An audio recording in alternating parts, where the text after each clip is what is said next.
안녕하세요. 딸도 말 좀 합시다의 엉거주춤 주춤입니다. 오늘 하루는 어떻게 지내셨어요? 네, 저는 아직 제주에 있습니다. 네, 안식년을 퇴직을 1년 앞둔 남편 안식년을 함께 보내고 있는데요. 네, 캠핑을 자연휴양림으로 시작했는데 너무 잘한 것 같아요. 여기는 붉은 오름 자연휴양림이라고 하는데요. 저 뒤에 붉은 오름이 보이세요? 오늘 새벽에 저기를 걷고 내려왔는데 아주 청정한 숲길을 걷고 하다 보니까 그냥 쉼이 되더라고요. 숲속에 이 길 저기를 다니다 보니까 특별히 무엇을 하지 않아도 괜찮은 그런 시간을 보내고 있습니다. 엄마는 지금 집에 계시는데요. 사위하고 또 딸이 이런 시간들을 보내니까 엄마가 굉장히 좋아하시더라고요. 엄마가 이렇게 매일 제가 안부 여쭙고 톡하고 하는데요. 딸이 좋아하니까 너무 좋다고 이렇게 얘기를 하시더라고요. 너 숲 좋아하잖아 이러면서, 너 제주 좋아하잖아 이러면서 엄마가 말씀하시는데 꼭 뭉클했어요. 엄마는 내가 하는 말 이런 것들을 참 이렇게 귀담아 들으시는구나 이런 것들이 느껴지기도 했거든요. 늘 고마워하는 사위가 이런 쉼이 있는 시간을 보내는 게 엄마는 또 그렇게 좋으신가 보더라고요. 네, 그렇게 저는 감사한 시간을 보내고 있는데요. 오늘은 엄마를 듣는 시간 15분 그 뒷이야기 38번째 이야기를 이어가 보겠습니다. 오늘의 주제는 기적은 이게 기적이다. 이것이 주제인데요. 네, 제가 지난 시간 말씀드렸던 것처럼 그때도 엄마를 모시고 인제에 있는 제 고향 인제에 있는 자연휴양림에 아빠랑 함께 갔었잖아요. 그곳에서 제가 기적을 경험합니다. 엄마 아빠가 함께 있는 걸 보면서 그런 느낌을 받았는데요. 무리를 걷고 이 산을 옮겨서 저 산으로 옮긴 것도 기적이겠지만 서로 오래된 감정이 쌓이고 단단해져서 그 감정으로 인해서 그 마음으로 인해서 서로가 건네는 말이 톡톡 이렇게 쏘아붙이듯이 말하던 부부가 그 감정이 녹아서 흐물흐물해져서 서로를 인정하고 부드러운 말로 말하는 것, 이것이 기적이지 않을까, 제가 이런 생각이 좀 들었거든요. 엄마하고 아빠가 그게 불가능할 거라고 생각이 들었는데 그게 가능하더라고요. 엄마 듣기를 한 38번째 날에 경험한 기적이었는데 엄마 듣기 하기 참 잘했다, 이거 다시 좀 느끼게 되는 시간이었습니다. 기적의 무드는 지난 밤부터 좀 형성이 되었어요. 1박 2일을 인제에서 아빠랑 함께 하는데 보통은 이제 여기는 시내 가까운 곳에서 만들어진 휴양림이라 아빠가 사시는 곳에서 큰오빠랑 아빠랑 같이 사시는데 얼마든지 왔다 갔다 할 수 있는 거리예요. 한 10분, 15분 정도거든요. 그래서 우리가 집 나오면, 물론 제가 지금 참 좋은 시간이지만 어쨌든 불편함은 있잖아요. 그래서 가까운 곳이면 집에 가기 더 쉽잖아요. 그래서 아빠가 저녁이 되면 난 집에 갈란다 이러실 줄 알았어요.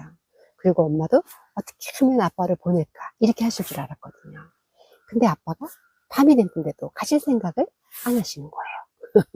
그리고 엄마도 이제 가서 주무세요. 편하게 가서 주무세요. 이곳은 침대도 없었거든요.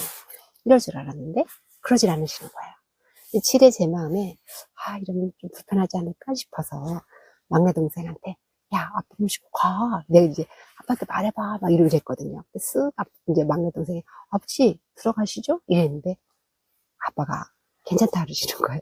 그러니까 엄마도 그냥 그냥 계시고요. 그랬더니 정말 두 분이 밤새도록 도란 얘기하고 하시더라고요.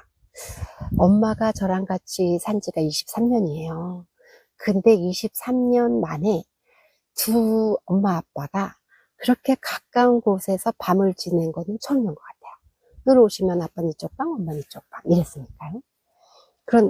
물론 그 한 방에 이제 저도 있고 사위도 있고 다 있었지만 되게 저한테는 놀라웠습니다. 그러면서 그 이유가 뭘까 생각해 봤거든요. 그래서 이 달콤 신선한 공기 때문일까? 그것도 이유겠죠. 저도 이렇게 신선한 공기 마시니까 마음이 되게 좀 여유로워져요. 또 지난번 이후로 아빠는 김포에서 엄마한테 이렇게 살리느라 고생했어. 뭐 이런 얘기도 하시고 그랬거든요. 그래서 마음 표현을 한번 해보시니까 괜찮아서였을까 이런 생각이 들기도 했는데, 어쨌든 아빠는 이때도 이제 갔을 때도 엄마한테 살아서 만나니까 좋지, 살아 있어준 것만도 고맙다 이런 얘기를 하시면서 동생들 키우느라 고생 많았다고 이러시는 거예요. 근데 또 그렇게 얘기할 때 엄마도 아빠한테 애들에게 든든한 뿌리가 되어줘서 고맙다 이렇게 얘기를 하시는데, 제가 어떻게 기적을 안 느끼겠어요. 이건 기적이다 이런 생각이 들었는데요. 엄마를 이제 1박 2일 함께 보내고 엄마 모시고 이렇게 올라오는데, 휴게소에 들렀는데 엄마가 그 얘기를 하시더라고요. 마음에 아주 무거운 돌덩이 하나를 또 내려놓는 심정이라고, 나보고 고맙다고 이러셨거든요. 엄마에게는 아픈 아빠 옆에 가서 아빠를 간호하고 있지 않는 것이 늘 무거운 돌덩이였겠구나 이런 생각이 들었어요. 그러다 보니까 더 인제 가는 게 부담스럽고 불편하지 않았을까, 이게 조금 가늠이 되더라고요. 내가 감당할 수 있는 거는 모르는데 그게 아니면 이렇게 외면하게 되잖아요. 그것도 삶의 한 방법일 테니까요. 그런 것들이 조금 저도 좀 돌아봐지고 엄마 마음이 조금 이해가 되기도 하고 그랬는데, 매일 애들 키우고 사느라 바삐만 살았던, 고생이 많았던 엄마의 인재가 이번 기회를 통해서 걷기도 하고 쉬기도 하고 기도하기도 하고 남편과 도란도란 이야기도 나눌 수 있는, 그렇게 채워진 하루였는데, 그래서 엄마의 기억이 조금 달라진 그런 시간이지 않았을까라는 생각이 듭니다. 엄마의 기억이 달라진 또 하나의 가장 큰 이유는 제가 아빠에게서 뺏어가지고 엄마에게 준 용돈도 큰 역할을 했을 거다 이런 생각이 듭니다.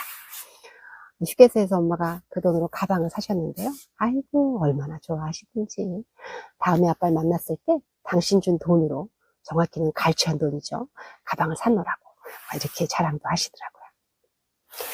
네, 돈도 중요하고 마음도 중요하고 말도 중요하다. 이것이 기적을 만든다 이런 생각이 들었습니다.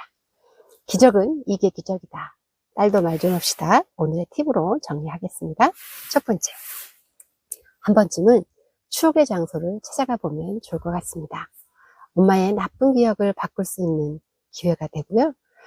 좋은 감정으로 이게 기억이 바뀌면